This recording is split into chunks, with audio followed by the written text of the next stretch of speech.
Hey everybody, it's Shadowstar and Crystal here for another review of Legends of Tomorrow. And this time it's another good one, it's Shogun. Speaking of the word legends, not particularly about this episode, but I just started thinking, at what point did they start being called legends? I mean, Nate called them that when he talked to Oliver, but where did he get that word from?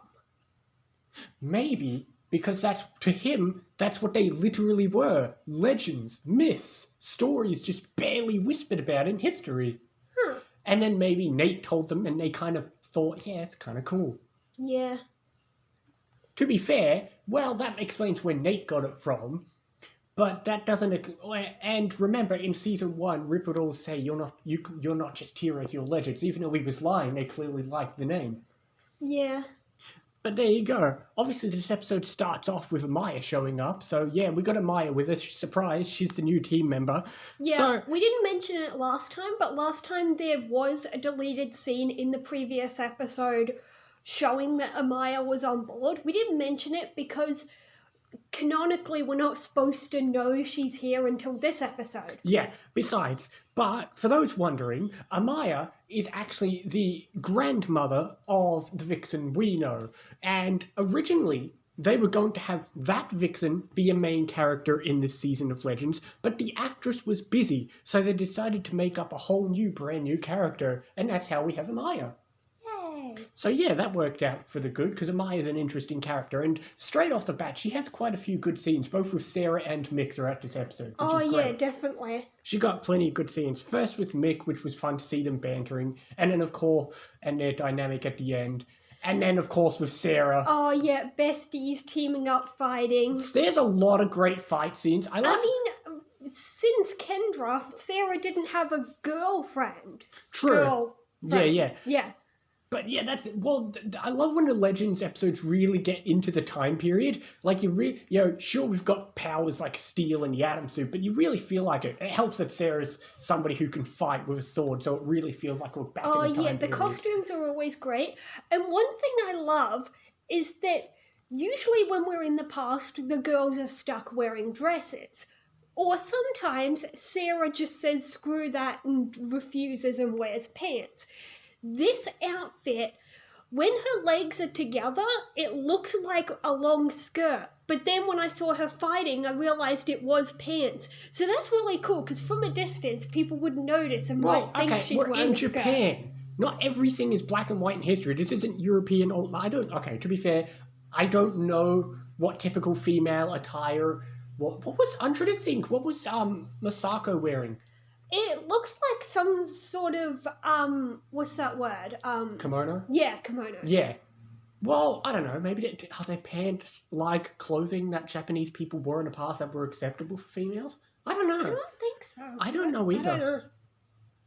I don't know, but I do, like I said, I really enjoy all the different Japanese aspects. I love when the people in charge of music really play with the music. It's a subtle thing, but I like when, like, Ray shows up and they do they play his theme, but it's a Japanese version of his theme, you know? Yeah. Yeah, I love when they do that. I love when they, like, play around and have, like, era-appropriate versions but it's still the Ray Palmer theme music and whatever. I really love it as little details, and, I don't know, just seeing...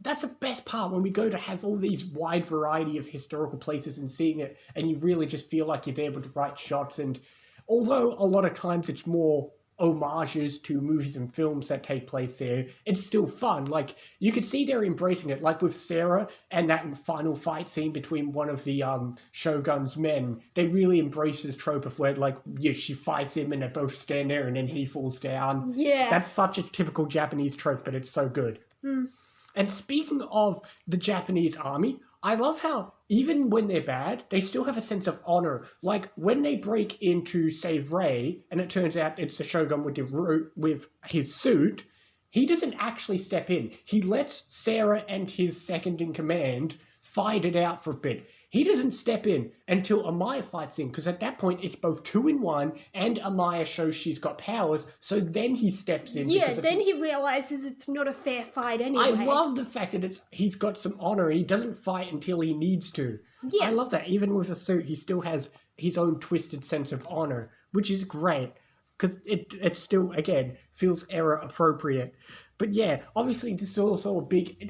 Everyone's got their own thing to do. It's a bit granted because everyone's got their own thing to do. Because Nate obviously has a lot to do in this episode because he's got powers now.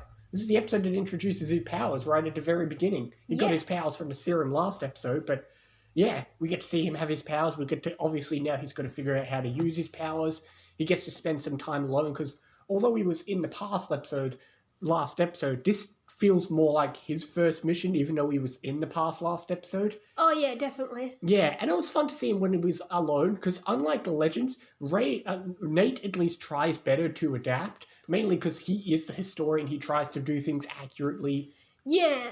He did try to spin a little lie about, I came here on a boat with my friends or whatever. Yeah, and it helps that he organically speaks Japanese rather than using the translators. Yeah, which again is still good. But yeah, it was enjoyable, and I love. Although it always raises questions like why certain Japanese words aren't translated. Like sometimes it'll be showing it through our perspective. Like when Nate and Masako are speaking, they're clearly speaking Japanese. Just for our convenience, it's translated. Then there are times when like the Shogun's speaking to his men, and it's not translated but it's subtitled. And then there are times when nothing happens. Like it'll just say speaks in Japanese or nothing at all. It's really weird. Make up your mind, show. Obviously, everyone had something to do, although two team members didn't get in on the action. They at least had an interesting plot point. Oh, yeah. They found an extra compartment to the Wave Rider because Gideon sucks at lying. You'd think Rip would have commanded her to not mention the extra compartment. True, but it leads into, not a cliffhanger, but something that doesn't directly tie into this episode with, they have a message from Barry. We don't exactly know what it says. In the year 2056. Correct. Which raises interesting questions because I thought Barry disappears. But that's a whole other argument. But yeah, and speaking of Masako, did you pick up on something interesting? Yes, her last name is Yamashiro. You may remember Yamashiro as in Tatsu Yamashiro and Masao Yamashiro from Season 3. Rei would have known about the sword because she was there when they went to go to Nanda Parbat. But a little problem though. That implies that this episode has always happened. Yeah, because at first I thought, okay, before Nate showed up, she was supposed to marry that guy, and then she would have died because historically the guy kills his wives. But she can't have died because she has to continue the family. So... Unless either she or her brother had a secret kid we didn't know about. I don't know. But yeah, you're right. It seems probably her brother, considering it's the family name. Why would she pass on the family name anyway? Well, you could argue that maybe she does. Maybe she becomes the protector of the village and they kind of break the usual trope and she gets to pass it on because she becomes someone famous. That's true. Maybe at this point, she doesn't want to even get married at all. Maybe she'll adopt a kid and give him that name. We'll never know how she continues on the family line, but obviously she continues on the family line to the point where we get, well, you know what? The Shogun was right about one thing. Her family eventually is extinguished from history. In a really sad scene, but the Shogun doesn't know about that. Yeah. But yeah, so there's a lot in this episode, It's a great Legends episode. They embrace the time period. You get references to Arrow with the Yamashiros, which is great. And what's great is it's a nice, they don't make a fuss over it. It's a nice Easter egg that could easily go over your head if you don't remember things easily. Yeah. But it's great because, they say that katana, and of course that's a reference to the katana she uses, and then they say the last name, but it could easily go over your head. And then, of course, you've got the Barry stuff, another connection. So Legends is still remaining connected to the other shows while doing its own thing, embracing the time period. Lots of great character moments between Sarah and Amaya and Mick. Everyone's got their own little thing. And Nate and Ray. Yeah, they're all getting... Ray had to teach Nate to destroy his own suit, which ties into before when Sarah got mad at him and said without his suit he's just a useless billionaire or something. Exactly. So, everyone had their own little story throughout this episode.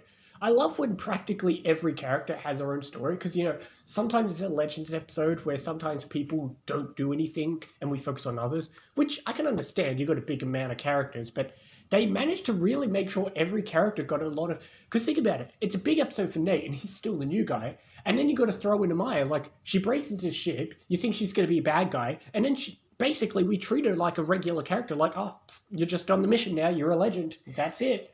Well, in the deleted scene, Sarah did say, well, we're low on bodies. If she's going to be here, she's going to have to help. Yeah, and I mean, Daisy did say, if you want to, she did say she wants to stick around until they finally kill her, so... Yeah, so, again... She's sticking around based on a might. Sarah said, well, we're tracking a time traveler. He might be the same guy who killed Rex. Yeah. So she's sticking around on the assumption that they're after the same person. But yeah, Speaking of which, the thing is, at the end, they didn't even tell us where they're going next. They don't always do that. Normally, that's their way of teasing the next episode. No, sometimes they don't. I mean, they didn't do that last episode either. True. The only cliffhanger we had was Rex Tyler getting killed. But still, sometimes they don't always need a cliffhanger. But still, there's a lot.